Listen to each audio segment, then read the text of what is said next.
The old Wamba media are furious that Caitlin Clark's Fever are on national TV 41 times. So the Indiana Fever have the record for the most national televised games, and of course, we're looking at the old Wamba media not happy. The old Wamba media, and again, this is not something that I think is that surprising, but like it's genuinely the argument, and it's like every single person I'm seeing making this argument is either an injury stand, and like that's nothing to be nothing should be taken for that, like stand culture stands of anyone are going to be inherently a little bit crazy, like, but you're seeing like the old Wamba fans are complaining that they have more nationally televised games, the last two Wamba champions, and I'm going to be honest here, the Aces, I think, if I'm not mistaken, the Aces had 2 games at over 1 million viewers last year. One was against the Fever. I think the Liberty, if I'm not mistaken, it was only Liberty and Aces, and then Liberty versus Fever. And this was Caitlin Clark's Indiana Fever team's viewership on Ion. They had 7 games with more than 1 million viewers on Ion. I don't even know what Ion is. I don't know what Ion is, but all I'm saying is when Caitlin Clark plays on Ion, they get more viewers, and when the Liberty or the Aces play on ABC, play on ESPN, and when Caitlin plays on those networks, you're looking sometimes at 2 million, you're looking at 2 mil, plus like Caitlin Clark draws in 1 million viewers to Ion, and not only that the Fever are going to be good this year, there's going to be more viewers. The Indiana Fever last year, like these viewers really started peaking, as you can see with the dates. The Mystics game was early on the year, and that was the pre-Olympic break.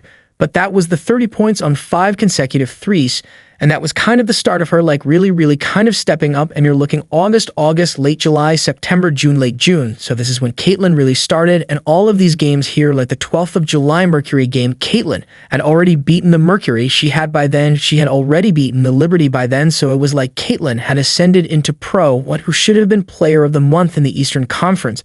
But let's never forget she didn't win a player of the week or player of the month, because the Wamba decided on the week where she got her triple-double, being the only rookie to ever do that. They celebrated the double-double record and gave it to Angel, and then the week after that they gave it to Sabrina Ionescu.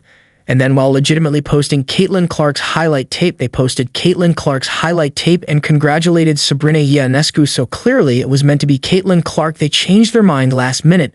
But as she was getting better, there was more viewers, and when the Fever going to be good, when Caitlin's going to step up, there's going to be more viewers, going to genuinely be more viewers, and I'm not joking when I say this. Even if Caitlin Clark picks up an injury, the Fever are still going to be the most viewed team in the Wamba. That's the scary thing, is that for people like, people are only watching the amount of like old Wamba media, or not even like legitimately media that believe that people are just watching Caitlin Clark play. Full people are watching full Indiana Fever basketball games, and then also staying to watch all these other teams just because they're not basketball fans. They're just, they just want to put down, they're just doing it for, because they were just doing that because they're racist. I'm like, no, people are not sitting watching full basketball games for that reason.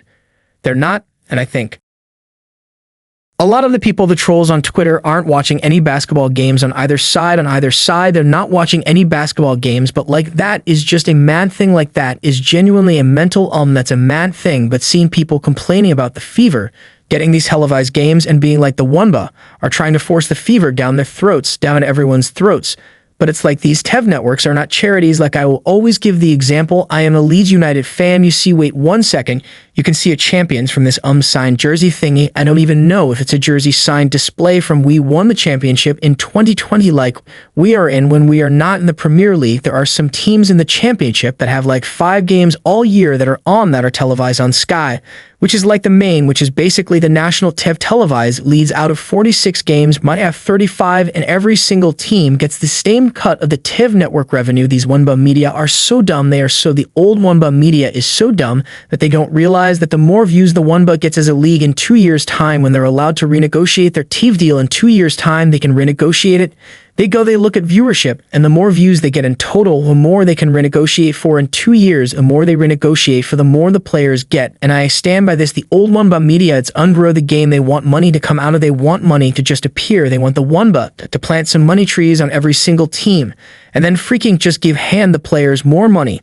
And they want to be handed spots and jobs that, honestly, if they were just good at their job, if they're just good media, they would have those jobs. And that's the worst thing. It's like it's a bad sign for you when people are coming into the space and getting, whether that be jobs at these networks, whether that be impressions on social media, especially because I get it, extremists on either side, they're not talking about basketball.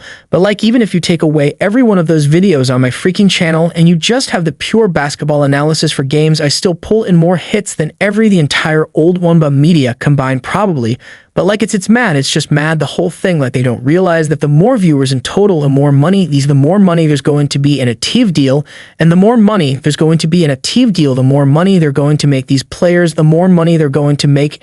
And for the players to make more money, there needs to be more people watching, and the fever being on is going to get more people watching.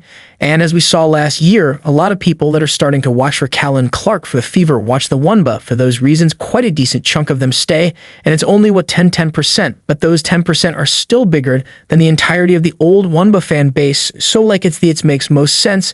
Not only is it better for fans that want to watch the Indiana Fever play, it's literally better for every single player in this league, and the old WNBA media are complaining about it.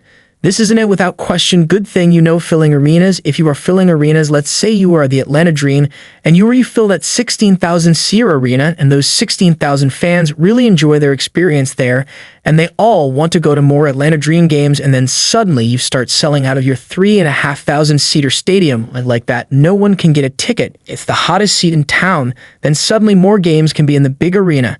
And then you could eventually push and have your whole season in the big arena like all these old WNBA media people.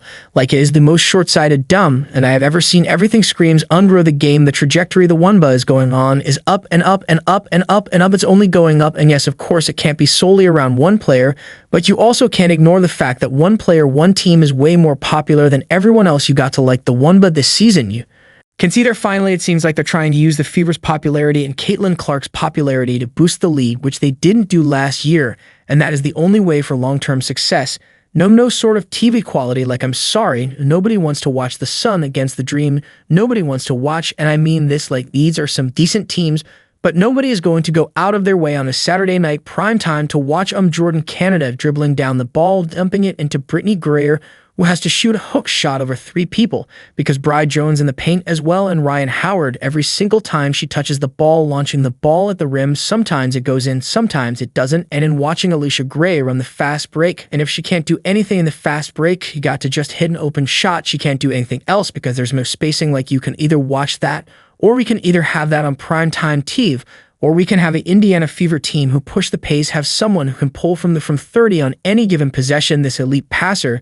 Then you've got a Dana Bonner who can hit some shots, Aaliyah Boston who can make elite reads out of the post, and a Kelsey Mitchell who basically sometimes acts like a wide receiver, and Caitlin Clark's a quarterback. What would people rather see? Obviously the latter, And there are fun teams in the WNBA. Like, if you are a basketball purist, the Minnesota Lynx are an incredibly fun team to watch because the way they move the ball, the way they do everything. If you are a basketball purist, the Minnesota Lynx are great. I'm just trying to think of other good teams. The New York Liberty are a fun team to watch play. The Dallas Wings are a real fun team to watch play the Connecticut Sun next year. With Majan, I have no idea. I'm just trying to think of other teams. The Atlanta Dream are going to be like watching paint dry. They're not going to be a bad team. They're just going to be like watching paint dry. The Sparks could be quite fun because they got a lot of speed. Rakia Iyer, Rikia Jackson, highly the Aces are like watching paint dry. The Aces is literally like, I don't know, like Bri Hammond's great. Her like inbounds plays and like occasional set plays, but it was literally just your turn, my turn for the Aces last year. And unless something changes, they've got the point guard and couldn't even run a damn offense last year. It was literally give it to Asia. And if Asia touches the ball she's shooting, give it to Kelsey Plum. And if Kelsey Plum touches the ball she's shooting, like Jackie Young, if she has an inch of space, she's shooting it. So I don't even know what the hell was going on with the Aces last year. But they were like watching paint dry last year. The Valkyries are going to stink. But they might be fun. It might be fun to watch because like they got a good coach. I guess the Sun, I don't know, the Mystics are going to stink. They might be fun. The Mercury sad to an you never know. But yeah, obviously the most fun team to watch is the Fever. There is no way that a casual fan will watch the Indiana Fever play and leave thinking that wasn't a fun game of basketball unless, again, a team tries to drag them down to their level, which some teams did in fairness to them last year. Nothing wrong with that. You do whatever it takes to win. But like the Sky are not going to try to drag the Fever down to their level. Game 1, they're not going to do that. Like the Wings Fever game is going to be incredible as well. But anyway, yeah, it's pretty much it anyway. I'll see you.